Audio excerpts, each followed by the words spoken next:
Hi, my name is Chal. I'm the Chief Technology Officer with DHI. You are sat in our demonstration simulation environment. This is where we play. You can look on our website if you want to know more about exactly how we do that. But there's a basic mixture of change management, leadership, training, education, with using new types of digital infrastructure to help with data sharing. So that's the kind of combination of things we do here. As an innovation center, we cover a huge spectrum of health and care service developments. So a large part of what we do is get involved with quite deep specialists in hospital at home, for example. And we are not specialists in hospital at home, but we know enough about the broad trends around technologies, and we do a lot of co-design work with users. We've got a team of designers that spends all their time co-design with end users, be they professionals or patients. We basically try and amalgamate that knowledge and exchange it and draw out the generalizable components.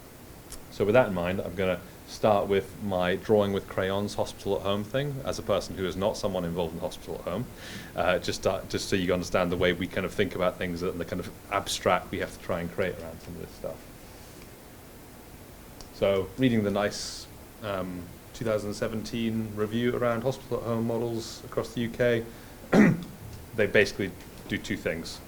They focus on earlier discharge, and they focus on admission avoidance, right? So this is me, again, drawing in crayons. If I had to simplify this down to the basic premise of what we're trying to do, I think it's those two things, and please shout out if I've got this wrong. The current models are predicated on assessing and managing clinical risk by using hospital processes and technologies. Okay, and again, I'm not making any value judgments on that, but that's what we have learned how to do. There is an overlap, specifically and most sensitively, with digital telecare development.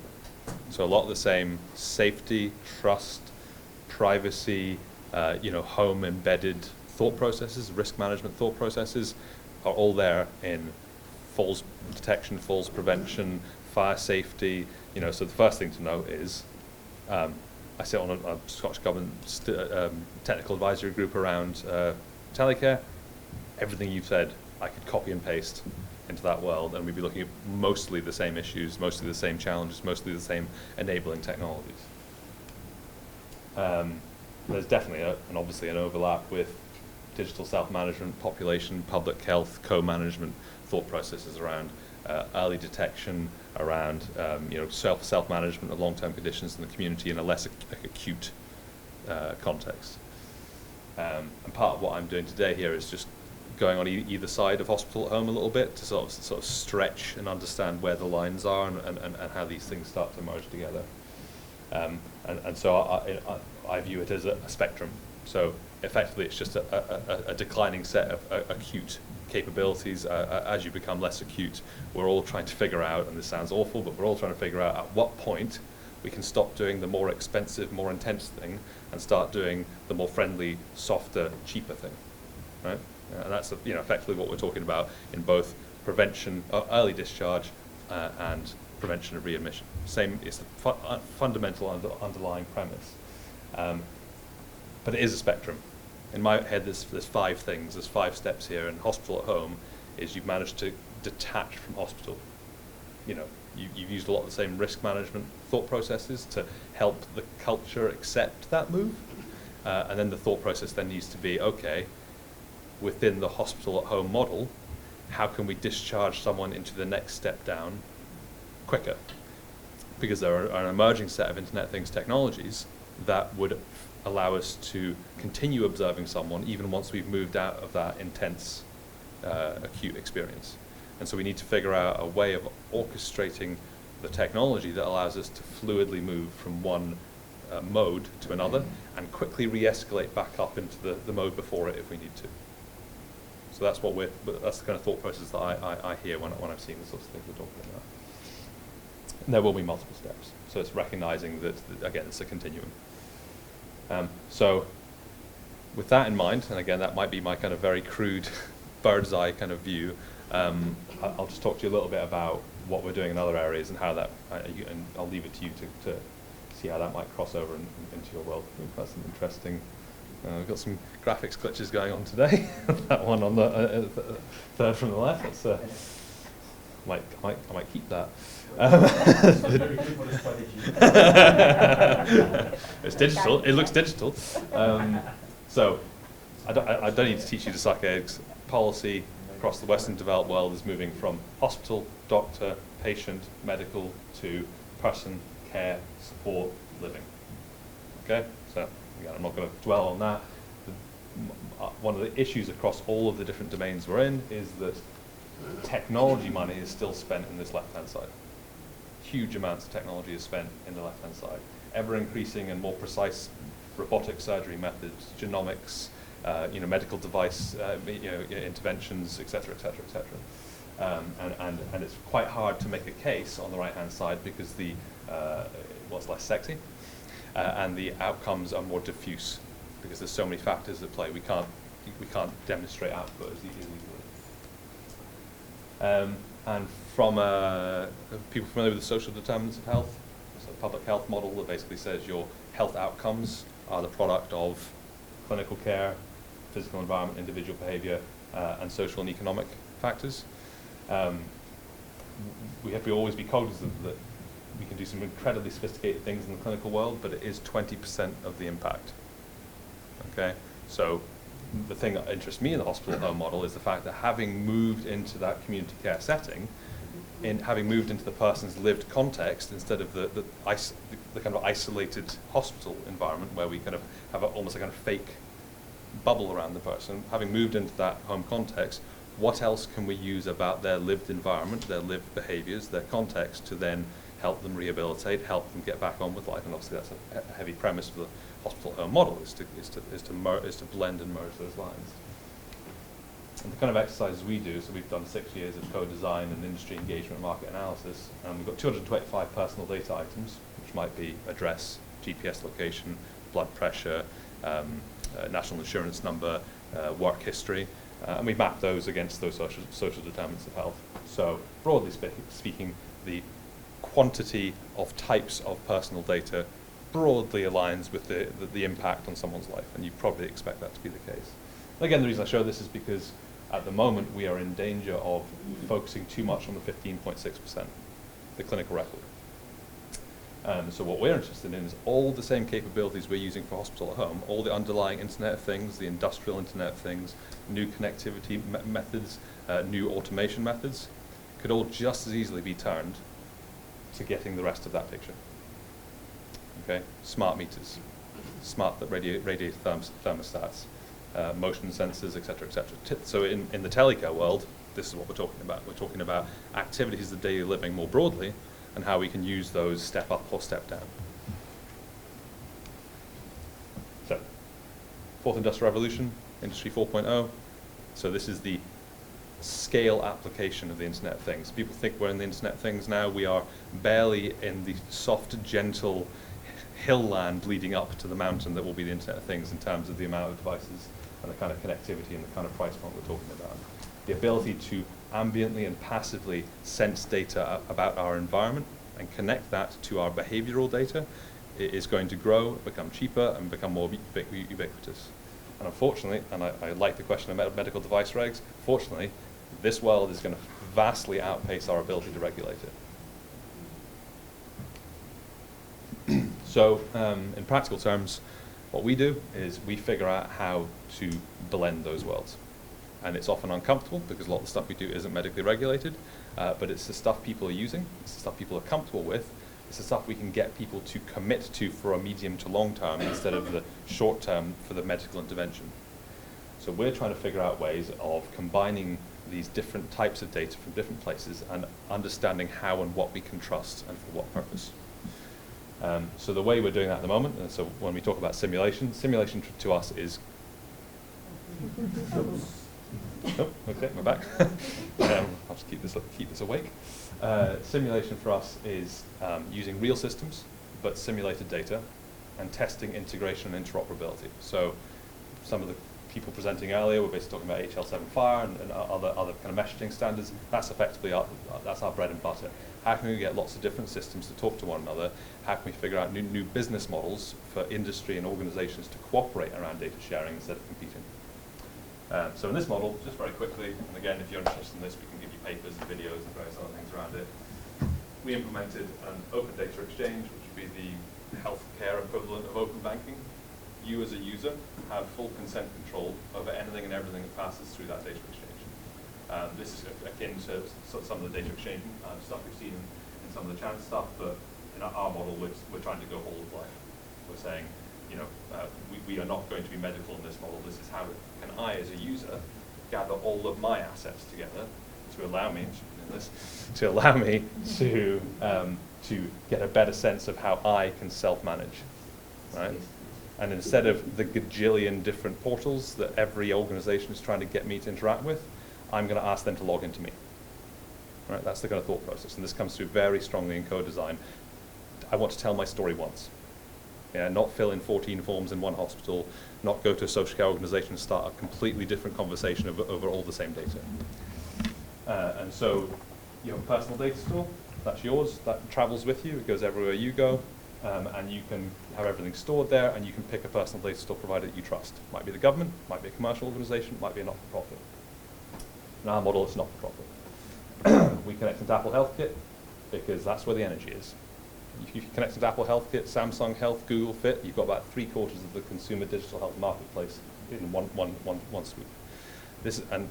Therefore, I can say that I can get blood pressure, weight measurements, sleep measurements, diet, all sorts of other things from hundreds and hundreds and hundreds of devices that people can buy themselves, that people can get for Christmas presents, that we can distribute at a scale and at a price point vastly superior to what the NHS would be able to do. Right? Now there is a pay barrier there. There's an equality issue here. We have to be cognizant of that, but there are ways around that. And then we can connect into clinical systems. And we can give someone their own diagnosis, we can give someone their own appointment records, we can give someone their medication, all is structured data. They can take that out of clinical systems, they can combine it with their data, and other people can offer them services on the basis of that combined data set.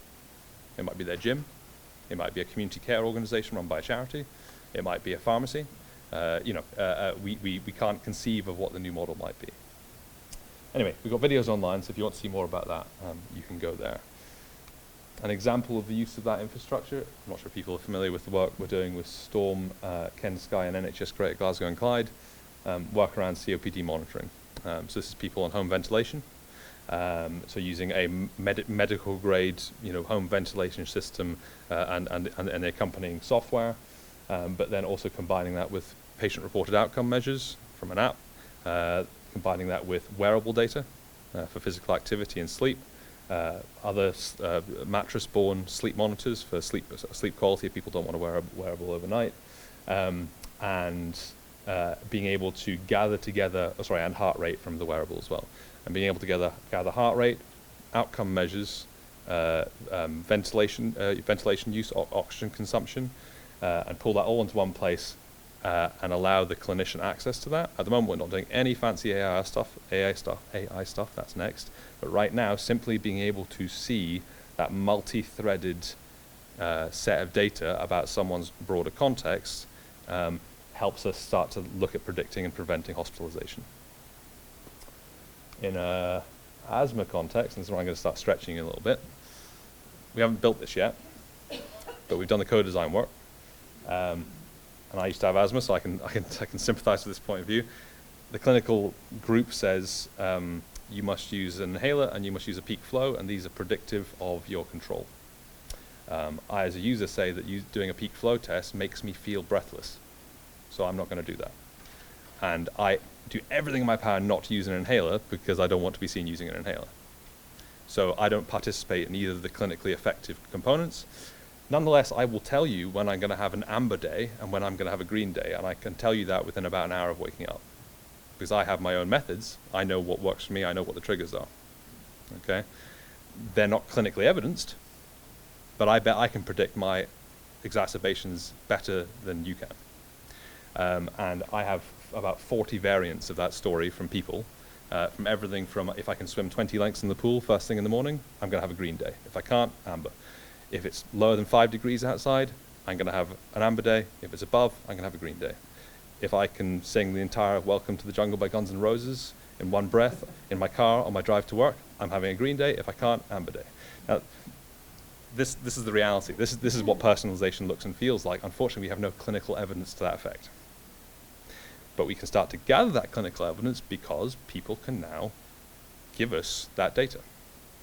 But only if it's consented, only if they're happy to do it, only if it's using familiar and conducive technologies, only if it doesn't make them go out of their way. If we give them a medical device to do it, we've probably got about 3 months of compliance, and then we start having to try and like pay them and incentivize them to do it. So we need to find out how to use their stuff to get them to give us context to allow us to personalize and predict.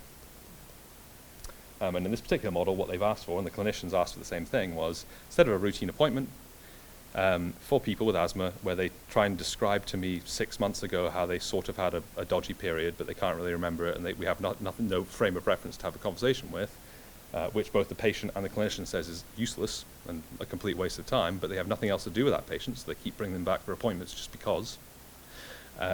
They've said, well, if I as a patient can propose to you a rule that says, in these circumstances I am amber, can you as a clinician endorse that rule? And then when I can prove that I have met that rule, can I have a same-day appointment? And the clinician says, if we allow that to happen, I can take half of my patient load out of routine appointments and put them into this model. And that will free up the spots I need to offer same-day appointments to the people who are in the amber stage. And we can do that live. Okay? So when we talk about completely new models of care, it's kind of go big or go home. That doesn't work. Everything I've described won't work as a pilot. It'll only work if you take half of the population and put them into a new model.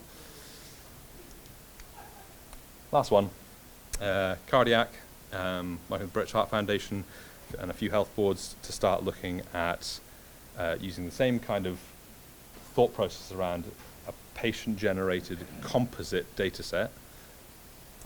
We were trying to figure out what use case we wanted to use, and then we realized that just about every single cardiac use case had the same basic data set.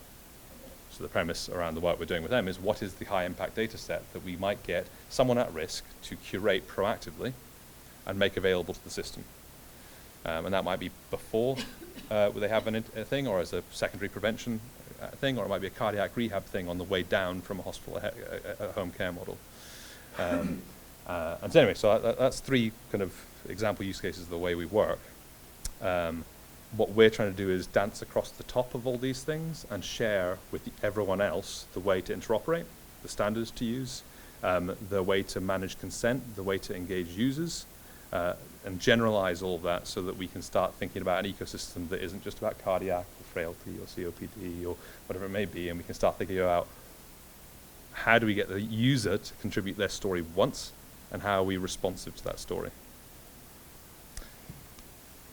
And lastly, from an innovation hub point of view, this is for me the ultimate open ecosystem, because we're using the person, the patient, as the point of integration, and they're in control. This poses huge challenges for business models, and challenges for how we organize and trust data.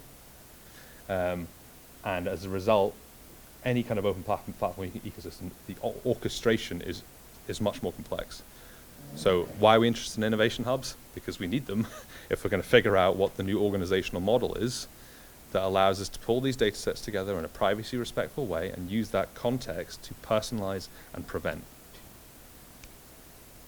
We want people to adhere to standards, and again, these innovation hubs could allow us to start helping people at the point of innovation to start deploying it against the same standards. So I'm not trying to retrospectively enforce things in an operational model. We're getting the standards into people's thought processes early.